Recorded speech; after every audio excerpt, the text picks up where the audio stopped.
কোরআনকে ভালোবাসি মুখে যেমন বলেছেন, বাড়িতে ফিরে গিয়ে উপযুক্ত হাদিয়া পয়সা তোহফা দিয়ে নিজের সন্তানকে কোরআন শিক্ষা দেবেন, বলুন ইনশাআল্লাহ। খায়র মান করা আল কুরআন ওয়া আমিলা বিমা ফিহি উলবিসা ওয়ালিদাহু তাজান ইয়াউমাল কিয়ামাহ। কোরআন ওয়ালার বাবা মায়ের মাথায়, পিতার মাথায় আল্লাহর পক্ষ থেকে কিয়ামতের দিন সেদিন নূরের টুপি পরানো হবে, যে টুপিটার এত জ্যোতি হবে সূর্যের আলো সেদিন ম্লান হয়ে যাবে, বলুন সুবহানাল্লাহ। আমরা কোরআন ভালোবাসবো ইনশাআল্লাহ। 3 নম্বর বলেছি কোরআনের উপর ঈমান। আল্লাহ বলছেন আল্লাযীনা আমানু বিআয়াতিনা ওয়া কানু মুসলিমিন, যারা কোরআনের উপরে পরিপূর্ণ বিশ্বাস করেছিল। 4 নম্বর ওয়া কানু মুসলিমিন, আর মুসলমান হয়ে যারা কবরে এসেছিল তাদের সম্পর্কে আল্লাহ বলছেন উদখুলুল জান্নাতা আনতুম ওয়া আযওয়াজুকুম তুহবারুন। তুমি ঈমান এনেছো, তুমি কোরআনের উপর বিশ্বাস করেছিলে, তুমি জান্নাতে প্রবেশ করো, আর যাওয়ার সাথে সাথে তোমার স্ত্রী, তোমার পরিবারকে নিয়ে তুমি জান্নাতে প্রবেশ করো। সুবহানাল্লাহ বিহামদি। ক নম্বর হলো? 3টি। গরম পানি বা চা ব্যবস্থা আছে, একটু হালকা দিলে বিসমিল্লাহ। আলহামদুলিল্লাহ। 4 নম্বর শুনবেন বাবা, 4 নম্বর, কাদের ভয় নাই চিন্তা নাই। পারা নাম্বার 11, পৃষ্ঠা নাম্বার 15, লাইন নাম্বার 1, আয়াত নাম্বার 62, সূরার নাম ইউনূস। 3টে বলেছি, 4 নম্বর কাদের ভয় নাই? কোরআন শোনাচ্ছে আলা ইন্না আউলিয়া আল্লাহি লা খাউফুন আলাইহিম ওয়ালা হুম ইয়াহজানুন আল্লাযীনা আমানু ওয়া কানু ইয়াত্তাকুন লাহুমুল বুশরা ফিল হায়াতিদ দুনিয়া ওয়া ফিল আখিরা লা তাবদীলা লিকালিমাতিল্লাহ যালিকা হুয়াল ফাউজুল আযীম। আল্লাহু আকবার।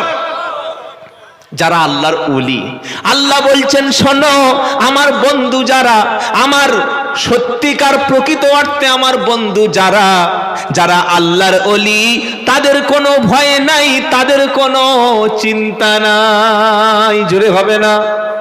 ওলি কারা? কারা ওলি? আমরা মনে করি ওলি হওয়ার জন্য 20 বছর জঙ্গলে যেতে হয়, অনেকে ভাবে ওলি হওয়ার জন্য বিবি বাচ্চা সব ছেড়ে দিতে হয়। আল্লাহ বলছে প্রকৃত ওলি তো তারা যাদের মধ্যে 2টো কোয়ালিটি থাকবে। প্রথম কি? আল্লাযীনা আমানু ওয়া কানু ইয়াত্তাকুন। প্রথম কোয়ালিটি হলো আমি আল্লাহ, আমাকে পরিপূর্ণ বিশ্বাস করবে যারা, প্রকৃত ঈমানওয়ালা হবে যে। আর 2 নম্বর হলো আমি আল্লাহর দেখে ভয় করবে যে, চলবে ফিরবে, খাবে ঘুমাবে, কথা বলবে, সব জায়গায় ভয় থাকবে কার? জোরে বলেন আল্লাহর। আল্লাহর দেখে যে ভয় করবে আর ঈমান অবস্থায় পরিপূর্ণ ঈমান আনবে, ও হলো প্রকৃত আল্লাহর ওলি। তার জন্য সুসংবাদটা কি? লাহুমুল বুশরা ফিল হায়াতিদ দুনিয়া ওয়া ফিল আখিরা। দুনিয়ায় তার জন্য সুসংবাদ, আখিরাতেও তার জন্য সুসংবাদ। লা তাবদীলা লিকালিমাতিল্লাহ যালিকা হুয়াল ফাউজুল আযীম। আল্লাহ বলছেন আমার কথার, আমার হুকুমের, আমার বিধানের কোনো রদবদল হয় না।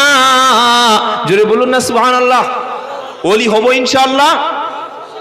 পবিত্র আল্লাহর উপরে পরিপূর্ণ ঈমান, আর ঈমান আনার পরে আল্লাহর দেখে খৌফে ইলাহি। আজ থেকে মিথ্যা ছেড়ে দেব। কার ভয়ে? আল্লাহর ভয়ে। হারাম কাজ, হারাম রিলেশন, হারাম সম্পর্ক, হারাম ব্যবসা, হারাম চাকরি, হারাম গোপনের কাজ, হারাম অশ্লীলতা, সমস্ত যা কিছু আছে সব ছেড়ে দেব। কার ভয়ে? আল্লাহর ভয়। মুত্তাকি কি জানেন বাবা?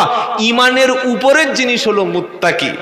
কেউ নাই, সিসি ক্যামেরা নাই, ধরবে না, ধরা পড়বে না, ধরা পড়ার কোনো সুযোগ নাই, তারপরেও আমি সেই কাজটা করব না, আল্লাহর ভয়। এটার নাম হলো তাকওয়া। এটার নাম কি? তাকওয়া। এমন জায়গায় গিয়ে একটা অপরাধ করছি, সেখানে গ্রামের কোনো মানুষ নাই, পুলিশ ইনভেস্টিগেশনে ধরা পড়বে না, কেউ কোনোদিন খবরও পাবে না, কিন্তু দেখছেন একজন, তিনি কে? আল্লাহ। এই ভয়ে যদি ওই পাপ থেকে ফিরে আসতে পারেন, আল্লাহ আমাকে দেখছেন, আল্লাহ আমার কাছে আছেন, এই ভয়ে যদি ফিরে আসতে পারেন, এটার নাম হচ্ছে পরেজগার, তাকওয়া, মুত্তাকি। হারাম, অবৈধ, খারাপ জিনিসকে সবসময় ছেড়ে দেওয়া, খারাপ জিনিসকে, হারাম জিনিস থেকে নিজেকে দূরে সরিয়ে নেওয়া। ইনশাআল্লাহ বলুন। 4 নম্বর হলো, নাম্বার 5, দাতা ব্যক্তি যারা, তাদের কোনো ভয় নাই। বলুন সুবহানাল্লাহ। আল্লাযীনা ইনফিকুনা ফিস সাররাই ওয়াদ আল্লাযীনা ইনফিকুনা আমওয়ালাহুম বিল্লাইলি ওয়ান নাহার সিররাও ওয়া আলানিয়াতান ফালাহুম আজরুহুম ইনদা রাব্বিহিম ওয়ালা খাউফুন আলাইহিম ওয়ালাহুম ইয়াহজানুন। প্রত্যেকটা আয়াতের শেষে কি লাগানো আছে শুনতে পাচ্ছেন? আল্লাহ কত সুন্দর বলেছে। যখন যে প্রসঙ্গটা এনেছে, এনে শেষে বলছে ওয়ালা খাউফুন আলাইহিম ওয়ালাহুম, না আছে ভয়, না আছে চিন্তা। দুনিয়ায় ভয় নাই, আখিরাতে চিন্তা নাই। 4টে বলেছি। 1 বলেছি কোরআনওয়ালা, 2 বলেছি নামাজি, 3 বলেছি কাদের? মুসলমান আর কোরআন বিশ্বাসী। 4 বলেছি কাদের? ওলিদের। 5 নম্বরে কাদের ভয় নাই, চিন্তা নাই? দাতা। আল্লাযীনা ইনফিকুনা আমওয়ালাহুম বিল্লাইলি ওয়ান নাহার সিররাও ওয়া আলানিয়াতান। আল্লাহ বলছেন যারা দিনে এবং রাতে তাদের মালকে খরচ করেছে, গোপনে এবং প্রকাশ্য তাদের মাল আল্লাহ রাস্তায় খরচ করেছে, আল্লাহ বলছেন ওয়ালা খাউফুন আলাইহিম ওয়ালা হুম ইয়াহজানুন। তাদের কোনো ভয় নাই, তাদের কোনো চিন্তা নাই। জোরে বলুন সুবহানাল্লাহ। 5টা হয়ে গেল। 5 শ্রেণীর কথা বলে দিলাম বাবা, শুনলেন? 1 নাম্বার কারা? কোরআনওয়ালা। মুখস্থ করুন, মুখস্থ করে বাড়ি যাবেন। 1 কোরআনওয়ালা, কোরআনের অনুসরণকারী। 2 নামাজি। 3 ওলি। 4 যারা প্রকৃত মুসলমান। 5 দাতা। এই 5টির মধ্যে একটা যদি আপনি হতে পারেন, দুনিয়ায় চিন্তা নাই, আখিরাতে ভয় নাই। বলুন সুবহানাল্লাহ। বেশ, চলুন। আল্লাহ পাক আবার বলছেন 5টা বিষয়ের জ্ঞান রয়েছে আমার কাছে, যেটা কারো কাছে নাই। শুনলেন কি বললাম? 5। আজকে বক্তব্য যাবে সব 5 দিয়ে, আল্লাহ যতটুকু বলাবেন। পারা নাম্বার 21, পৃষ্ঠা নাম্বার 13, লাইন নাম্বার 12, আয়াত নাম্বার 34, সূরার নাম লুকমান। 5টা বিষয়ের জ্ঞান আছে আল্লাহর কাছে, যেটা পৃথিবীর কোনো ব্যক্তির কাছে, যদি বলেন, নাই। কি কি? ইন্নাল্লাহা ইনদাহু ইলমুস সাআ ওয়া নুনাজ্জিলুল গায়ব ওয়া ইয়ালামু মা ফিল আরহাম ওয়া মা তাদরি তাকসিবু মাদা গাদা ওয়া মা তাদরি নাফসুম বিআই আরদিন তামুত ইন্নাল্লাহা আলিমুন খাবীর। জোরে বলুন না সুবহানাল্লাহ। 5টা বিষয়ের জ্ঞান কার কাছে আছে? এজন্য আল্লাহ হলেন জ্ঞানী। আল্লাহ কি? জ্ঞানী, সবচাইতে মহাজ্ঞানী আল্লাহ। তোমরা রকেট আবিষ্কার করেছো, প্লেন আবিষ্কার করেছো, তোমরা চাঁদে যাচ্ছ, মঙ্গল গ্রহে যাচ্ছ, অনেক কিছু আবিষ্কার করছো। এই যে যা কিছু আবিষ্কার দেখছেন পৃথিবীর বিজ্ঞানীদের, আল্লাহ বলছেন আমার যা জ্ঞান, ওই জ্ঞানের ওয়ামা উতিতুম মিনাল ইলমি ইল্লা কলিলা, সামান্যতম জ্ঞান তোমাদের দিয়েছি, সামান্যতম। আল্লাহ কত বড় জ্ঞানী, সুবহানাল্লাহ। কোন জ্ঞানের শেষ নাই, মহাজ্ঞানী আল্লাহ, এত বড় জ্ঞানের অধিকারী। 5টি বিষয়ের জ্ঞান আছে আল্লাহর কাছে। আল্লাহ প্রথম বলল ইন্নাল্লাহা ইনদাহু ইলমুস সাআ, কিয়ামতের জ্ঞান আছে শুধু আল্লাহর কাছে। সুবহানাল্লাহ। কবে কিয়ামত হবে তার জ্ঞান পৃথিবীর কোনো মানুষের কাছে নাই। তবে কিছু আলামত নবী হাদিসে বলেছেন, 30 জন মিথ্যাবাদী নবী দাবি না হওয়া পর্যন্ত কিয়ামত হবে না। উম্মতের মধ্যে থেকে 30 জন মিথ্যাবাদী লোক নবী দাবি করবে, তারপরেই কিয়ামত হবে। কিয়ামতের আর একটা আলামত আল্লাহর নবী সাল্লাল্লাহু আলাইহি ওয়াসাল্লাম বলেছেন, অতক্ষণ পর্যন্ত কিয়ামত হবে না যতক্ষণ পর্যন্ত ইহুদি এবং মুসলমানদের বিশাল একটা লড়াই না হবে, যে লড়াইয়ে ইহুদিরা লুকাতে চাইবে গাছের আড়ালে, পাথরের আড়ালে। ইহুদি মানে খারাপ বুঝতে পারছেন? এই যে ইসরায়েল যারা অকারণে, কারণ ছাড়া নিরীহ, নির্যাতিত, ঘর ছাড়া অসহায় বাচ্চাদের উপরে নির্বিচারে বোম্বিং করছে, হাজার হাজার বিল্ডিং ধ্বংস করে ফেলছে, এই ইহুদি জাতি এমন সময় আসবে আল্লাহর নবী বলেছেন, সেদিন তারা বাঁচার জন্যে গাছের পিছনে, পাথরের পিছনে আড়ালে লুকাবে। গাছ আর পাথর সেদিন মুসলমানদের ডেকে বলবে, ও মুসলমান এদিকে এসো, এই একটা ইহুদি, ওই একটা ইহুদি।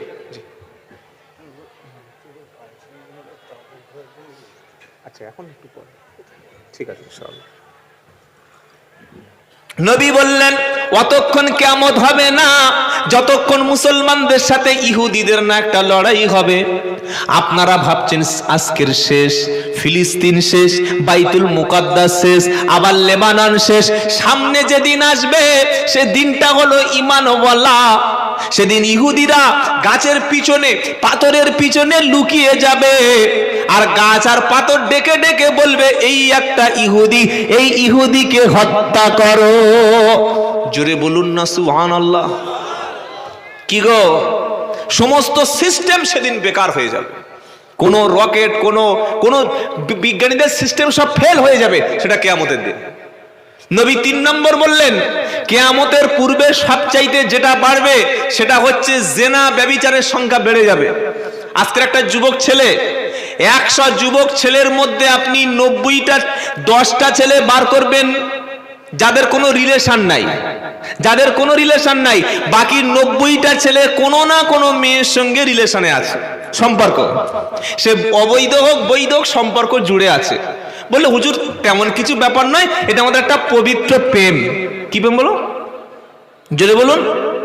পবিত্র প্রেম। বিয়ের আগে কোনো পবিত্র প্রেম হয় না ভাই। বিয়ের আগে যেটা হয় সেটা হলো জিনা, সেটা হলো ধোঁকা, সেটা নারী ভোগের উপকরণ। ভালোবাসার নাম দিয়ে, প্রেমের নাম দিয়ে যা কিছু সমাজে চলছে সবটাই হলো জিনার অন্তর্ভুক্ত। নবী বলল কিয়ামতের পূর্বে মাতালের সংখ্যা, মদ্যপের সংখ্যা বেড়ে যাবে। এখন স্কুলগুলো, সরকারি স্কুলগুলো আস্তে আস্তে বন্ধ হয়ে যাচ্ছে, আর প্রতিটা মহল্লায় মহল্লায় মদের বার। কি বাড়ছে না কমছে? আরে বলছেন না কেন? হ্যাঁ, মুসলমানরা রাম খাচ্ছে, রাম। চাদর নিয়ে এখন। আচ্ছা জি জি, আপনাদের কাছে একটা রিকোয়েস্ট, আপনার বিরক্ত হচ্ছেন না তো? হ্যাঁ, আমাদের এই কমিটির পক্ষ থেকে আল্লাহর ঘর যে মসজিদ, ওই মসজিদের একটু কাজ বাকি আছে। কমিটির কিছু আমাদের সদস্যরা আছেন, আপনাদের কাছে উঠতে হবে না, কেউ উঠবেন না, খালি একটু পকেটে হাত দেবেন। চাদর নিয়ে আপনাদের কাছে যাচ্ছে, কথা শুনুন, আর তার ফাঁকে ফাঁকে বিসমিল্লাহ বলে যেটা উত্তম মনে করছেন সেটা দিয়ে দিন, ব্যাস। শুনলেন কি বললাম? উদ্দেশ্য আমার আল্লাহর জন্য, আল্লাহর সন্তুষ্টির জন্য। কমিটির ছেলেরা আপনাদের কাছে যাবে, একটু সহযোগিতা করবেন দিনের স্বার্থে, বলি ইনশাআল্লাহ। নবী 2 নম্বর বললেন কিয়ামতের পূর্বে মদ্যপের সংখ্যা বেড়ে যাবে, মদ্যপ, মাতাল। স্কুলগুলো একদিকে বন্ধ করে দেওয়া হচ্ছে, সরকারি স্কুল, যার বাপের পয়সা আছে তার ছেলেটা বেসরকারি স্কুলে পড়াবে, আর গরিব মানুষের পয়সা থাকবে না, স্কুলেই পড়াতে পারবে না। গরিব মানুষ কি করবে? কম দামে 200 টাকার মদটা 50 টাকায় পাওয়া যাবে, 250 টাকার মালটা 30 টাকায় পাওয়া যাবে। মুসলমান খাবে, মাতাল হবে, আর বাড়িতে ফেরার সময় লটারির টিকিট কাটবে, অর্থ শূন্য হয়ে বাড়ি ফিরবে। এটা হচ্ছে না, হয় না? নাম্বার 3, নবী বললেন ইলিম উঠে যাবে, ইলিম। জ্ঞান উঠে যাবে। কিভাবে ইলিম উঠবে? বাবা প্রত্যেকে একটু সহযোগিতা করেন আল্লাহর জন্য, যাচ্ছে আপনাদের প্রত্যেক সহযোগিতা করেন। ইলিম উঠে যাবে। ইলিম উঠে যাওয়ার অর্থ হলো নবীজি বললেন কিয়ামতের পূর্বে কোরআন থাকবে কোরআনের জায়গায়, হাদিস থাকবে হাদিসের জায়গায়। কিন্তু বড় বড় ওলামাদের মৃত্যু ঘটবে, বড় বড় আলেমদের মৃত্যু ঘটার মাধ্যমে আল্লাহ তাআলা পৃথিবীতে ইলম শূন্য করে দেবে। একজন মূর্খ অযোগ্য ব্যক্তিকে তখন মানুষ মাসআলা জিজ্ঞাসা করবে, নিজেই জানবে না, ফাযাল্লু আদাল্লু, নিজে গোমরাহী হবে আর জাতিকেও গোমরাহী বানাবে। কি গো বাবাজিরা, আল্লাহ আল্লাহ ভাইরা, হ্যাঁ নিজেই জানবে না, ফটাস করে একটা ফতোয়া দিয়ে হট করে ফতোয়া দিয়ে বসে থাকবে। হ্যাঁ এটাই কিয়ামতের আলামত। নবী আর একটা বললেন, অতক্ষণ পর্যন্ত কিয়ামত হবে না যতক্ষণ পর্যন্ত না আমানতের খেয়ানত হবে। সাহাবারা বললেন আমানতের খেয়ানত কি জিনিস? আমার নবীজি বললেন অযোগ্য অনুপযুক্ত ব্যক্তিকে যোগ্য চেয়ারে বসানো হবে। এটা বসানোর মানে হলো আমানতের খেয়ানত। যারা আপনারা জানেন আমাদের শিক্ষা ব্যবস্থা, যারা প্রকৃত চাকরি প্রার্থী, যাদের যোগ্যতা আছে, টাকা ঘুষ দিতে পারেনি বলে চাকরি পায়নি, আর এমন অনেক ব্যক্তি আমাদের স্কুলের স্যার হয়েছিল যাদের চাকরি, যাদের প্যানেল বাতিল হয়েছে, কোটি কোটি নয় লক্ষ লক্ষ টাকা ঘুষ দিয়ে 5 বছর 10 বছর চাকরি করে চাকরি থেকে ছাঁটাই হয়েছে। এটা ঠিক বলছি না ভুল বলছি বাবা? কি গো, কিয়ামতের আলামত না? অযোগ্য ব্যক্তিকে যোগ্য জায়গায় বসিয়ে দেওয়া। আমার বাড়ি হচ্ছে দক্ষিণ 24 পরগনা, বারাইপুর থানা। আমি আব্দুল্লাহ জুবায়ের বলছি, আপনি আমার বাড়িতে যাবেন, দেখে আসবেন। আমাদের এলাকায় এমনও প্রধান আছে, প্রধান যিনি নিজের নামটা সিগনেচার করতে পারে না, সাইন করতে পারে না, সিগনেচারটাই পারে না, যাকে গ্রামের মানুষ প্রধান বানিয়ে দিয়েছে, যিনি একটা স্ট্যাম্প দিয়ে স্ট্যাম্প মেরে ব্যাস শেষ করে দেয়। এটা কি কিয়ামতের আলামত না? হ্যাঁ, অযোগ্য ব্যক্তিকে যোগ্য চেয়ার দেওয়া মানে হলো কিয়ামতের আলামত। যে যে যোগ্যতার নয় সেই জায়গা তাকে বসিয়ে দেওয়া। নবী বললেন কিয়ামতের আলামত। তাহলে 5টি বিষয়ের জ্ঞান কার কাছে আছে? 1 নম্বর হলো কিয়ামতের জ্ঞান। 2 নম্বর অনুনাজ্জিলুল গায়স, বৃষ্টি বর্ষণ। আল্লাহ বলছেন কতটা পরিমাণ বৃষ্টি বর্ষণ হবে, কতক্ষণ বৃষ্টি হবে, বৃষ্টিতে কতটা লাভ হবে, ক্ষতিটা হবে, কতটা বৃষ্টিতে ধান চাষ হবে, গম চাষ হবে, এর জ্ঞানটা শুধু আমি আল্লাহ আমার কাছে আছে। আর 3 নম্বর আল্লাহ পাক বললেন ওয়া আলামু মা ফিল আরহাম, মায়ের রেহেমের মধ্যে সন্তানটা কেমন আছে, কি আছে, ওটা শুধু আমি আল্লাহ জানি, অন্য কেউ জানে না। অনেকে বলবেন হুজুর কোরআনে তো ভুল লেখা আছে। বললে কেন? আপনি বললেন যে মায়ের পেটে কি আছে কেউ জানে না, আর এখন তো বিজ্ঞান বলে দিচ্ছে ছেলে না মেয়ে, ওটা হ্যান্ডিক্যাপ, ওটার মধ্যে কেমন সুস্থ অসুস্থ বলে দিচ্ছে না, দেয় না। কতটা কেজি বাচ্চা, 1 কেজি 500 না 2 কেজি না 700 গ্রাম না 800 গ্রাম, না ওটা ছেলে না মেয়ে, না দুটো ছেলে না দুটো মেয়ে, এটা ইউএসজি আল্ট্রাসোনোগ্রাফি করে এখন বলে দিচ্ছে না, দেয় না? হ্যাঁ দিচ্ছে। আর আল্লাহ কি বলছেন ওয়াইয়ালামু মাহফিল আরহাম, মায়ের পেটের মধ্যে যেটা আছে ওটা আমি জানি। তাহলে এখানে কন্ট্রাডিকশন হচ্ছে না আল্লাহর কথার সঙ্গে বিজ্ঞানের? আল্লাহ বলছে শোনো, যেদিন বাচ্চাটা ছেলে না মেয়ে লিঙ্গ নির্ধারণ হলো তার আগ পর্যন্ত তোমরা জানতে না। যেদিন বাচ্চার মধ্যে রুহু এলো, ওর হার্টবিট শুরু হয়ে গেল, ও পেটের মধ্যে খেতে শুরু করে দিল, অক্সিজেন শুরু হয়ে গেল, সেদিন ইউএসজি করে আল্ট্রাসোনোগ্রাফি করে 120 দিন বয়সে রুহু হয়, তারপরে তোমরা ধরতে পারো যে ওটা ছেলে না মেয়ে। কিংবা তার যেদিন মা তার স্ত্রী বাপের সঙ্গে, বাপের বীর্যটা মায়ের রেহেমের মধ্যে যেদিন প্রবেশ করলো, সেদিন ছিল নিক্ষিপ্ত তুচ্ছ পানি, নাপাক, যেটা শরীর থেকে বার হলে গোসল ফরজ হয়ে যায়। 40 দিন আলাক ঝুলন্ত অবস্থায় ছিল। ওই অবস্থায় তোমরা এটা বেটা ছেলে না মেয়ে ছেলে, ডাক্তার না মাস্টার, চোর না পকেটমার, না ডাকাত না গুন্ডা, না আলেম না মাওলানা, এটা কেউ বলতে পারবে না? কেউ বলতে পারবে না। আল্লাহ বলছে ওটা আমি জানি। 4 নম্বর ওয়ামা তাদরি নাফসুম মাযা তাকসিবু গাদা, আগামীকাল তুমি কি উপার্জন করবে ওটা শুধু আমি আল্লাহ জানি, ওটা তোমরা কেউ কোনোদিন জানো না। তুমি নিয়ত করেছো আগামীকাল সকালবেলা ফজরের নামাজ পড়ে ঘুম থেকে উঠে নামাজ পড়বো, নামাজ পড়ে আমি মায়াপুরে যাব, নবদ্বীপে যাব, কৃষ্ণনগরে যাব, কাজে যাব, আমি ধুবুলিয়া যাব, গিয়ে কলকারখানায় কাজ করে 1000 টাকা উপার্জন করব, এই কাজটা মেটাবো। হঠাৎ সকালবেলা কাজে বার হয়েছো, তুমি সবে বামনপুকুর যে বাজারটা, বামনপুকুর বাজারে গিয়েছো, তোমার পকেটে হঠাৎ ফোন বেজে উঠলো, ফোনটা রিসিভ করে শ্বশুর বাড়ির লোক কান্নাকাটি শুরু করছে, বলছে আসসালামু আলাইকুম জামাই বাবু, তুমি কোথায় আছো? আপনি বললেন বাড়িতে। বলে কোথায় যাচ্ছেন? বললে আমি ডিউটি যাচ্ছি। বললে আমার শাশুড়ি সকালবেলা মারা, বলে কেঁদে ফোনটা কেটে দিল। আপনি কি কাজে যাবেন না বাড়ি ফিরে আসবেন? হ্যাঁ, আল্লাহ বলছে শোনো, তোমরা প্ল্যান করতে পারো, কিন্তু প্ল্যানের বাস্তবায়িতা করি শুধুমাত্র আমি আল্লাহ। আগামীকাল কি উপার্জন করবে, তোমার প্ল্যান ছিল আগামীতে এই কাজ করব, কিন্তু সেটা করে থাকি শুধুমাত্র আমি আল্লাহ। বলুন সুবহানাল্লাহ। আরেকবার আপনাদের রিমাইন্ড করিয়ে দিচ্ছি, রিমাইন্ড ওই একটু গেছে বাবা, একটু স্মরণ করিয়ে দিচ্ছি মসজিদের জন্য। প্রত্যেকে যার কাছে যা আছে বিসমিল্লাহ একটু দিয়ে দেন। দেখি তাকবীর দেন, লিল্লাহি তাকবীর, লিল্লাহি তাকবীর। আল কোরআন আর মায়েদের কাছেও গেছে। মায়েরা দান করে বেশি, করে না? করে না? হ্যাঁ, মায়েরা দান করে বেশি, মায়েরা সংসারে কাজ করে বেশি, আবার স্বামীর কাছে মারও খায় বেশি। কি গো, খায় না? হ্যাঁ, কে কত ভালো মানুষ তার সার্টিফিকেটটা বিবির কাছে পাওয়া যাবে। আমাকে যত বড় বক্তা বলেন আর যাই বলে স্টেজে বসিয়ে দেন, আমি কি ভালো জিনিস আমার বউ জানে, আমার ড্রাইভার জানে। আর আপনারা যে কিরকম লোক বসে আছেন সেটা আমি তো বলতে পারবো না, আপনার বাড়ি গেলে বলতে পারবেন। সেজন্য আল্লাহ নবী সাল্লাল্লাহু আলাইহি ওয়াসাল্লাম বলেছেন, সেই ব্যক্তি আল্লাহর কাছে উত্তম যে তার পরিবারের কাছে, স্ত্রীর কাছে, ছেলে মেয়ের কাছে উত্তম। বলি সুবহানাল্লাহ।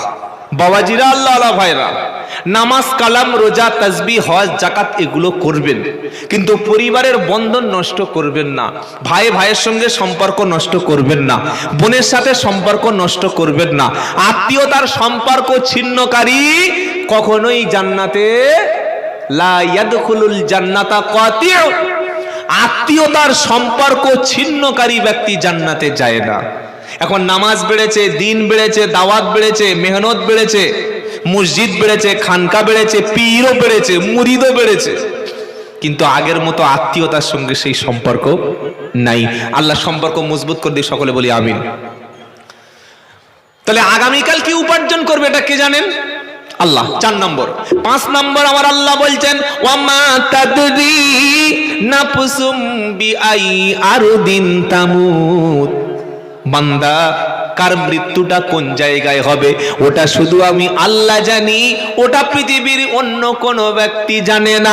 কে কোথায় মরবে, কার মৃত্যুটা কোথায় হবে, ও মরবে না বলে বাড়িতে মাথায় হেলমেট নিয়ে গেছে, সবে হেলমেটটা খুলে রাস্তার পাশে 34-এ দাঁড়িয়েছে, গাড়িটা থেমে স্ট্যান্ড দিয়ে নামছে, পিছন থেকে একটা 407 এসে এমন ভাবে মেরে দিয়েছে পুরো বডিটা পিষে গেছে। আল্লাহ বলছে মরণটা ওখানে লিখেছিলাম, তুমি কখনো জানতে না। আহা হা, কার মৃত্যু কোথায় হবে এটা কে জানেন? এই 5টি বিষয়ের জ্ঞান আছে কার কাছে? 5টা হয়ে গেল বাবা, চলুন।